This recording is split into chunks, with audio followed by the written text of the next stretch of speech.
Welcome to another weekly portfolio update here on The Last Investor. My name is Dan. I'm going to give you an update on how my portfolio has performed over this past week. I'll then give you my thoughts on value investing and traditional stock valuation metrics and whether they're still useful in today's world.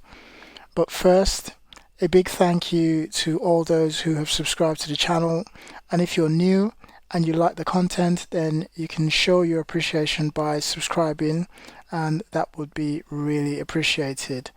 So straight on to the portfolio update. Okay, so my portfolio is up by around £53.07, which is roughly around 0.56% gain on my overall investment. But in today's video, I'm going to give a little bit of a short update because not much has changed in my portfolio overall. My major shares, CRISPR, for example, in the last 7 days is up by 8%. And so it's still hovering around that 60% mark in terms of my overall gain. And then in Rio Tinto, over the last 7 days, that's down roughly about -2%.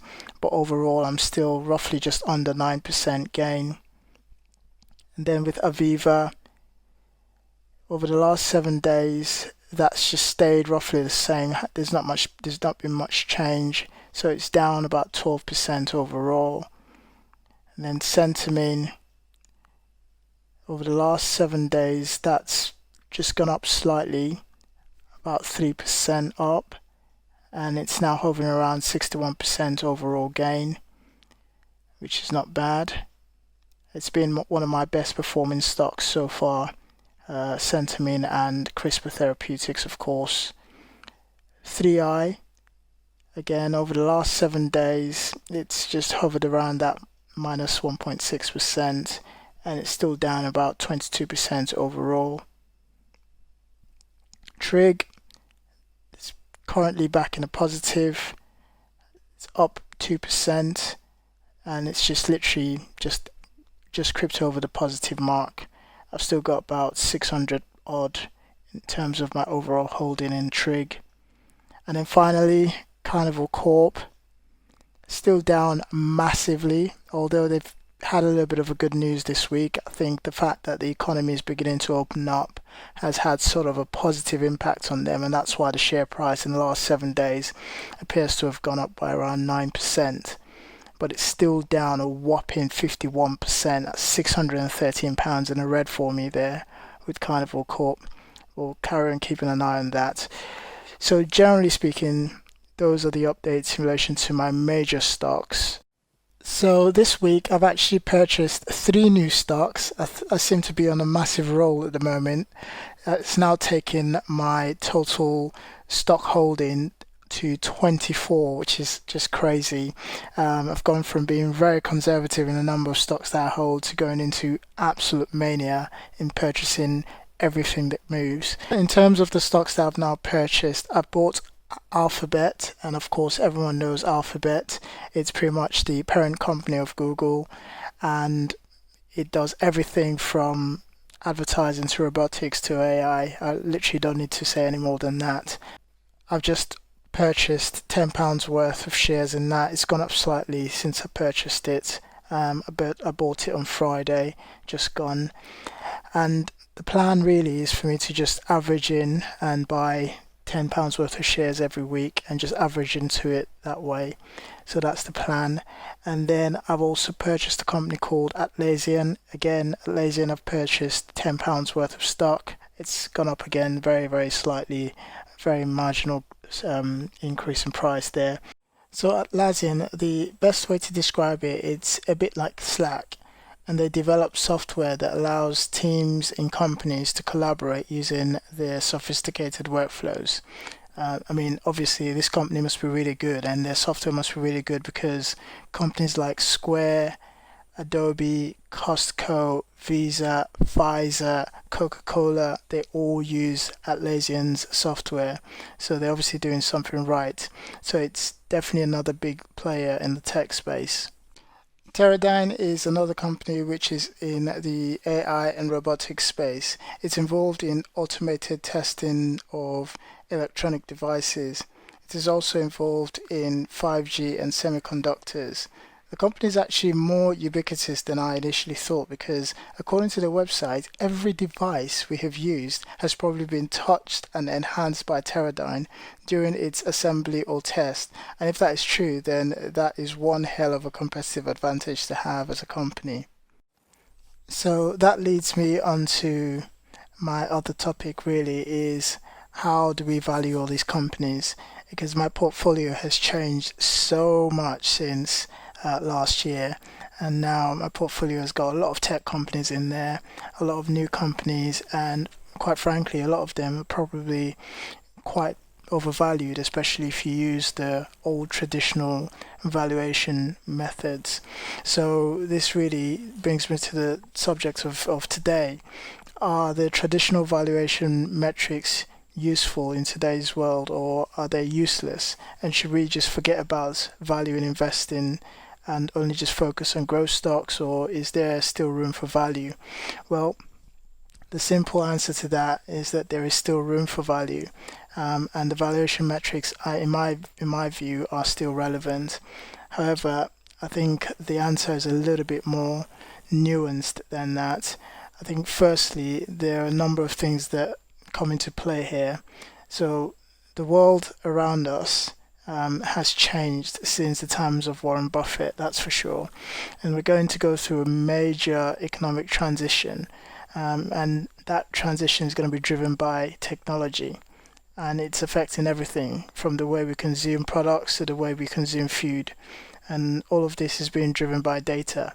I mean, to be honest, data is now the new gold.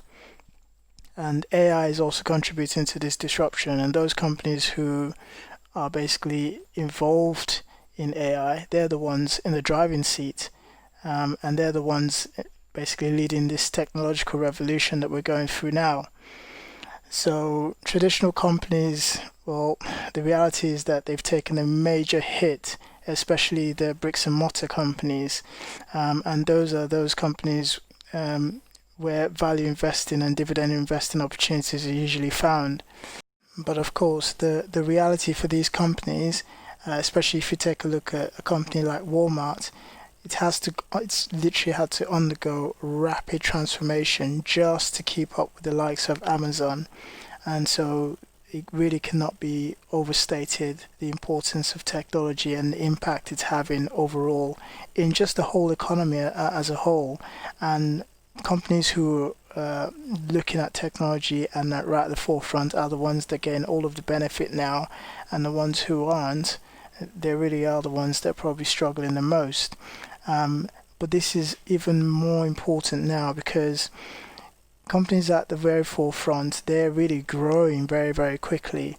And, you know, the growth that they're having at the moment means that that's really where you would want to be. But we then have this other problem whereby these companies, some of them are not even making any profits at all. I mean, just take a look at Uber, for example. There's no profit being made, and you've got others where they might be making profit, but not a significant amount. So when you try to use one of those tools like the price to earnings ratio tool, it just doesn't make any sense. It just doesn't work because you get like triple digit numbers coming out of it. If you look at Amazon, for example, the PE ratio for Amazon is about 138 times its earnings, which sounds just absurd. However, when you look at its earnings growth over that same period, over a 3-year period, is grown its earning by about 71% over that 3-year period. So that's also not insignificant in terms of growth. And then when you think of the fact that Amazon is a huge company, and for such a company to be growing at such a fast rate in terms of growing its earnings, it's just mind-boggling, really. So if you have a company that's got a price to earnings ratio of 138, which is just crazy, but yet the company is growing at the rate of 71% annual growth rate, then what do? You just ignore the fact that this is a significant growth company and just say, well, it's just way too expensive. I'm not going to buy any shares in the company. You have to think about it, because one of the other questions that I've got to ask myself is this company going to carry on growing, or is it reached the limit of its growth? And the answer is that likelihood is that it's probably going to carry on growing. It's probably going to carry on being dominant. Amazon is always iterated. It's always seemed to just go into new areas and come up with new technology, and it's continuing to innovate. And you can only just imagine that in 10 years' time, they'll probably still doing the same thing, continuing to innovate. And that means that there is going to be growth there. So how do you value it? One of the other things I was looking at is the share price, and how much the share price has risen over that same 3-year period, where its earnings has grown about 71%, its share price grew by 52%. So if you'd invested in 2016, you'd invested in Amazon in 2015, and your shares that you purchased would now been 52% higher. It would have had a 52% growth. So that's really something that one really needs to consider and say, well, is that something you're going to turn down? I mean, what about if you look into 5, 6, 10 years down the line? Those are all growth opportunities that we should really be looking at and not turning away. If I think about the companies that are currently at the forefront of AI, then I'll have to put Google in there, I have to put Amazon in there, I have to put Microsoft in there. They're the ones who are at the forefront. And yes, there are other companies who do that. But the beauty with these other large companies is that they have the capacity to, and they've got the money, the war chest, to spend on R&D, research and development in these areas. And they can assimilate any losses that come out of it. And if they're successful with one of them, then there you go. They're going to get all of the benefit of that success. So the question I have to ask myself is, what price do I put on innovation, and what price do I put on disruptive technology? How does the current PE or the traditional valuation models and the valuation metrics, how do they actually account for disruptive technology and for innovation? And the answer is, I don't know. I don't know how they do that. I don't see how they do that. It's really difficult to value these things, and sometimes you only find out once you're there. We can't really see into the future, but we know that there is likely to be that effect of technology. So I think what remains fundamentally true is that you should pick good quality companies.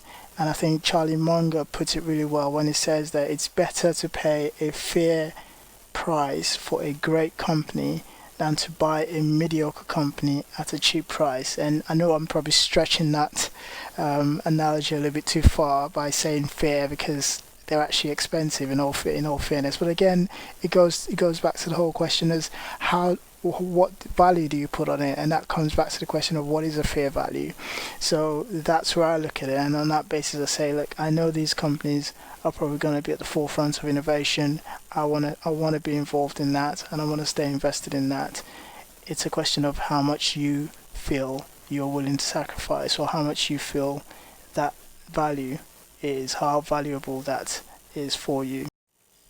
Amazon has cash and cash equivalents of about 55 billion, and its long-term debt is only just about 25 billion. So its cash could pay that long-term debt twice over. So that shows you how healthy that balance sheet looks like. It's a really, really healthy company. And Google is no different. Google also has a ton of cash on its balance sheets. So these are really healthy companies we're talking about. And when you compare that to something like, for example, McDonald's, it's just, there's no comparison. I mean, McDonald's, for example, has a negative equity, and that's just no good. And you're investing your money into a company which actually doesn't have any equity. If anything, it's got a negative equity. So for me, it's a no-brainer in that regard. So really, that's just some food for thought. And obviously, please remember, this is not financial advice. I'm not qualified to give financial advice, and this is just to give you my perspective on how I'm making my decision and my thought processes as to why I'm taking the steps I'm taking and the investments that I'm making. And hopefully you've enjoyed this video. I'm really interested in hearing from everyone as to what you guys think and what views you have. Do you think that companies should still be valued in the same way that we value them? How do you value innovation? And do you think that metrics such as PE ratios are still relevant and valid in today's day and age? Let me know what your thoughts are, and obviously please comment, like and subscribe. Peace.